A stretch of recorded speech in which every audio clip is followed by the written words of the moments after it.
everyone, I am Mecha Random 42, your favorite YouTube harpy, and it is official. Game of Thrones blows donkey balls. 1 million people officially have now signed this petition. I haven't made any videos on the petition because I stopped watching Game of Thrones years ago. This is just so fascinating to me how so many people... What wasn't the Last Jedi petition to remake that only hit like what, 50,000, 100,000? This is 1 million. This is 1 million, and the people keep signing it. People keep signing it. Oh my god, it's kind of hilarious to me to see the impact that something like this is taking. And you know what? I'm kind of glad. Now hear me out. I'm glad that this is happening because I keep seeing on Twitter everyone's like, "Oh, all the normies are freaking out now. The normies are freaking out." I'm like, you know what? Maybe they'll have a little more compassion and a little more understanding when they see us geeks and nerds upset about how our favorite franchises are being handled. Because when it comes to them, you know, they can freak out and bitch and piss and moan and start a petition all they want. But when it's us, we're all cousin humping basement dwellers. You know, we're all man babies. We're all neckbeards. We're all incels. So what? Because the normies now are upset, it's okay? It's okay now, right? It doesn't make it okay that the show sucks, but maybe it'll put something into perspective for more people. That you guys need to hold entertainment to a higher standard because that's all we have left. That is like literally the thing we have left. But no, it gets more. There's more to this video. I didn't want to just pull up and talk about the petition. And you know what? I'll link to the petition in the description below if you guys do want to sign it. Yeah, remake Game of Thrones with competent writers. I agree because like even when I stopped watching, it was kind of going to where like, ooh, the first 4 seasons were amazing. Season 5 was like, yeah, okay, let's see what happens. I mean, they forgot about a couple of characters. And then season 6 came around and I was like, you know what? I'm going to be live streaming. I don't have time on Saturdays to catch up. That was my catch up day on Game of Thrones was, you know, I'd watch it like on Saturdays after the season was on so I could watch maybe 2 or 3 episodes. And I never went back to it. I never did. And that's kind of related to this little article here from Polygon. You can't change your favorite pop culture, but you can change how you engage with it. Oh, Lord. Where's my writing crop? Where's the writing crop? Do we need it? I didn't read this article. Susanna Polo. I don't know. Oh, yeah. Nerd girl. Oh, fuck. I'm gonna need the writing crop. I can just tell by the name. And her little nerd girl. Oh, no. Oh, no. This might be bad. It might be good. I used to read every Batman comic, I'm sure you did. The moment I stopped doing so was an important milestone for my love of the character. It was the moment I learned you can't change your favorite story when it lets you down, but you can change how you engage with it. And thank you for subscribing, Carnage. Ooh, thank you so much. If you guys do subscribe while I'm making videos, and I forget to turn on the pop-ups, or turn off the pop-ups, you'll get noticed. Oh, this is a message many fans don't want to hear as they angle for nothing less than control over their favorite franchises. One group for Star Wars fans requested that Lucasfilm remake Star Wars The Last Jedi in order to save the series. Yes, to save the series. To save it from yourselves.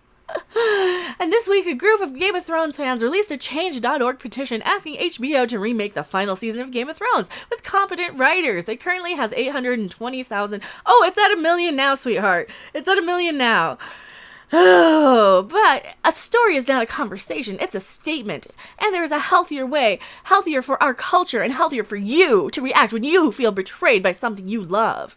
So what? Just stop buying it. Just stop buying it. Yeah, and guess what happens? Comic book stores close. They're dropping like flies, people.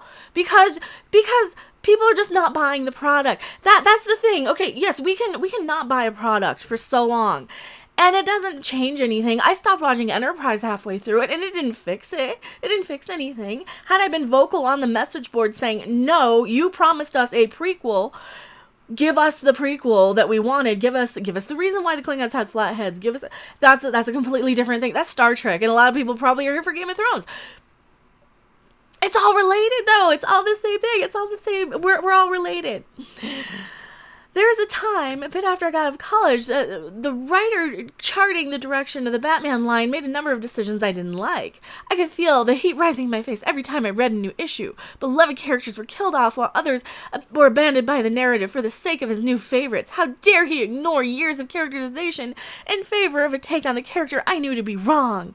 Well, sweetheart, did you, I don't know, get on Twitter and say, hey, why did you make changes to this character? Wouldn't it have been better? Because this is what I did. I did that with Star Wars. You know, I would go on Twitter to, like, Spankmatron or whatever the fuck his name was. You know, I'd be like, hey, wouldn't it have been better if Luke had used the Force to raise his X-Wing out of the water? Wouldn't it have been better? You know, wouldn't payoff be a good thing in franchises, you know? Because when we don't get payoff, then we just stop buying them. And then our franchises go under. Right? And that's the problem, you know, if you don't like it, well, we need new or else it'll die. That's the other argument I hear. So which is it? Do we need new and it'll die? Or, you know, do we need to, like, let it do what its thing and bring in new people and then we just move on? Because that's another argument I've heard. Oh, and it's mostly from the Discovery fans. They like to tell you, we need new Star Trek. Because we need new people, because you old people are just gatekeepers, and we don't want you. You guys are just old, racist, sexist bigots. So maybe she is the racist, sexist bigot, and she should move on, too. Is that what she's telling us? Because okay, I gotta read this. Looking back now, with a decade more Batman under my utility belt, I recognize the underlying conflict was really pretty simple. Grant Morrison and folks who liked his stories liked Batman for different reasons than I did. Not bad reasons necessarily, just different ones. But at the time, it made me livid. Reading comics became a chore, and eventually, slowly, even fearfully, I began wondering if I should consider not reading some Batman comics. Yeah, you should. You should get out of the franchise. If you're some fake person coming in and trying to take it over and change how it is to change to the current, then yeah, you should. Yeah, you should get out of the fandoms, right? The old people, we shouldn't go anywhere. You guys should still cater to us because we have the money. It's like the old movie Fried Green Tomatoes. I'm older and I have more insurance. Well, guess what? I'm older and I have more disposable income for the franchises, for the comic books, the DVDs, the Blu-rays, the convention tickets, the HBO subscriptions, the CBS All Access subscriptions, streaming services, right? These things cost money that, you know, a lot of these young people just don't approve of. They just don't approve of people making money and paying money for things, right? Oh, these people. This felt like a betrayal of my own identity at first. I was a person who read every Batman comic. Well, you know what? Maybe don't wrap your fucking identity in your little fandom that you just came into 2 minutes ago. All right? Maybe don't do that. And yeah, you know, maybe show a little respect for some of us who've been in franchises 40 some years. Because this is exactly what they're trying to say. They're trying to tell us, just walk away from it. It's not for you anymore, right? I've been that person throughout my formative teenage years into adulthood. So okay, formative teenage years. So like 16 to 22. Shit, I have crap on my desk longer than that. More years than that. Like legit. This I've had since 1993, right? These people.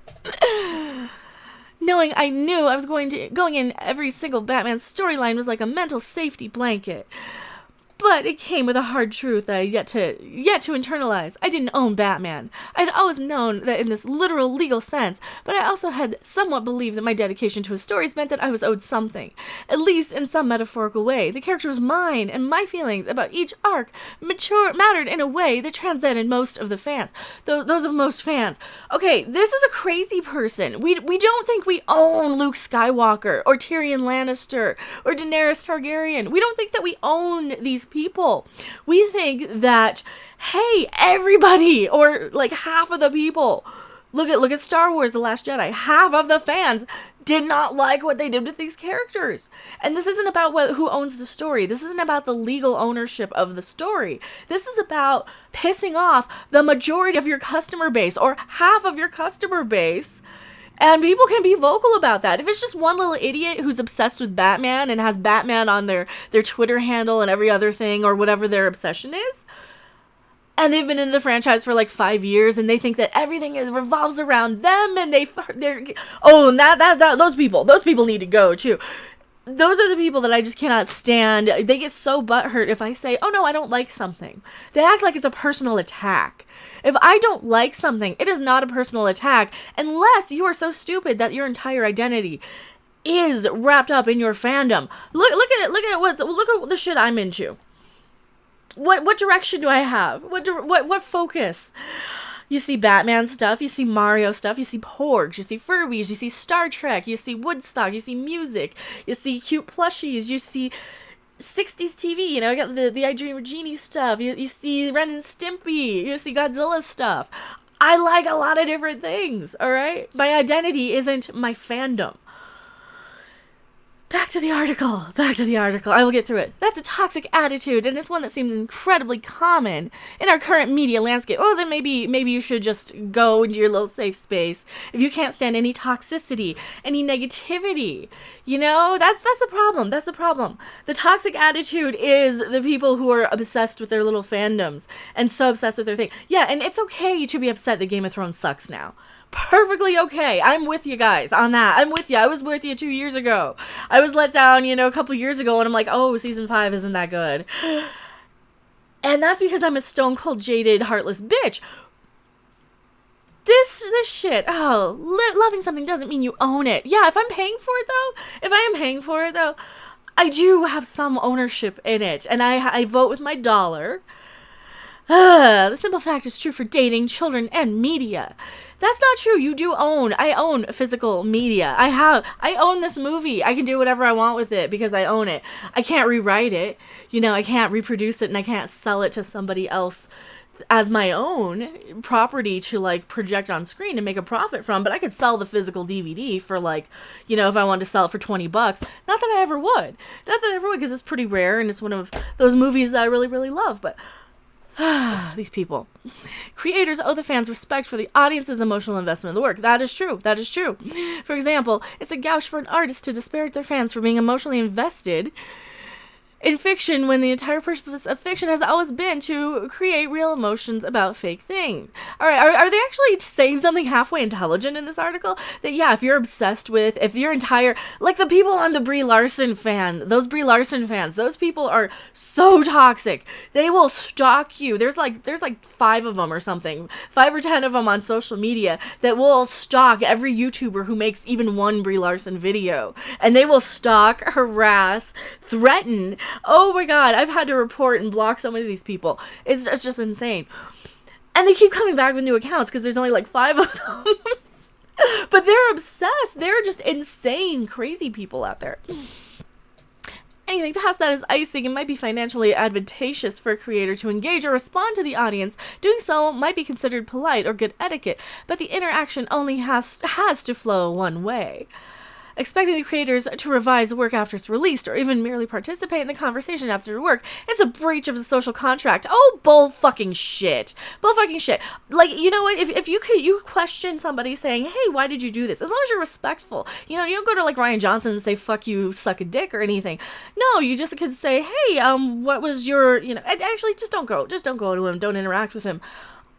Or these people, any of these people, I don't interact with them on social media. That's the difference. I complain on my YouTube channel. Who the fuck are you talking? You don't go to them. We can complain to the wind and say, hey, we want better writers on Game of Thrones. Redo the season. You guys fucked it, right? We could do that, and we have every right to complain. I'm sorry, that is not toxic. And this is you're gonna go into the narrative that people are harassing people and you're gonna bring up Kelly Marie Tran, aren't you? That didn't even happen, by the way. I have countless videos that have debunked that. Oh, the Rostico shit. Expecting creators to revise the work, blah, blah, blah. Expecting that massive media corporations behind so many modern creators will do the same will leave you exhausted every time. Oh no, we don't expect it. We just want them to listen and say, hey, we will not buy your shit if you're gonna really, really just subvert our expectations. Just fail. Just drop the ball miserably. We're not going to buy your shit, and we're going to complain about it. It's okay to be disappointed, but something without asking that the creators hand you control over the thing, especially if control to you only means that they have to do it again in the way you'd prefer. And you know what? This is your right to your opinion. You're an idiot, but it's your right to your opinion. I really get tired of seeing this in journalism, like it's supposed to be a real thing. That's not to say you shouldn't criticize it. No matter how many internet commentators pretend otherwise, it's not the opposite of a fan. The critical voice has to exist for art to get better. Oh my god, you're actually saying something intelligent! Is this a good article? Oh, and here I'm reacting like, yeah. See, I agree. If you're that invested in your fandom, that's your entire Twitter handle, everything in your room is that thing, everything in your life is that thing, you're a little over-invested in that thing. Maybe get a hobby that's not that interest, right? You could like more than one thing. Oh, Lord. No matter how many internet commenters pretend otherwise, it's not the opposite of a fan. The critical voice has to exist for art to get better. It does. People have to feel comfortable criticizing the things they love and holding them accountable for the impact they may have on the world. But criticism isn't by itself a call for something to be destroyed, revised, or taken away from its creators. You know that nobody's serious. Are you stupid? This person's stupid then. They think that this Game of Thrones petition is actually going to do something. Oh my god. No, it's just sending the message that don't fuck up the next thing. Nobody's going to remake Game of Thrones season 8. I just find it hilarious that 1 million people are that upset by it. That, maybe we'll get like a movie to fix it. Maybe we'll get something. Maybe they'll add something in the middle. Sometimes they do that. Look at Serenity. They made the Serenity movie to wrap up Firefly. Because, yeah, sometimes being outraged fixes things. Or helps. They're not going to remake season 8. There are other ways to engage. Recognizing you own a piece of media just because you love it and the creators don't owe you anything for the work in front of you has nothing to do with loving it less. No, they do kind of owe us a little bit. They do owe us some, if it's that ill-received. There are people. Look at Friday the 13th Part 9. The director of that says, yeah, I didn't realize it was that bad. Sorry. Or look at Joel Schumacher. He's like, yep, sorry, screwed up that Batman movie. Whoopsie. I'll do better next time. You get some of these directors and filmmakers that understand that. And they're like, yeah, sorry, I screwed that one up. Next movie will be better. Fucking people. Oh, here we go. It's universally acknowledged that every Star Trek fan absolutely cannot stand at least one entire Star Trek series. That is not true. And when we can't stand an entire series, it is always Discovery, because that is the bad series.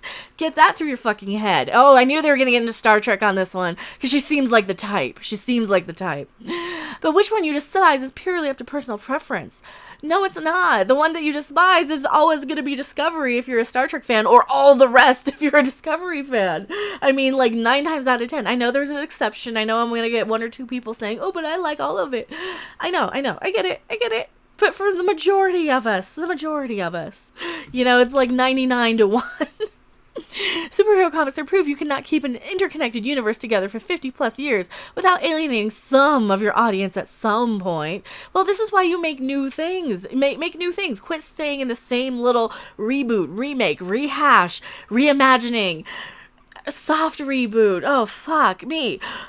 Stop. Just stop with the stuff. Make new things. This is why nobody has a problem with John Wick, because the John Wick universe is currently being established as we go. It doesn't have 50 years of canon to fuck up. We live in the age of franchise of fiction, blah, blah, blah, blah, blah. And the final season of Game of Thrones, criticize it, engage with it however you need, but this is, it doesn't accept recognition from the... Oh, fuck you. I'm tired of this. I'm tired of this article. And they're still deeply invested in Batman. I don't care. Will it make you a happier person? No. Here's the thing. If you just disengage with everything, right? They're preaching to the choir. They're telling us a lot of stuff we already know. Like, don't be mean to the people on social media.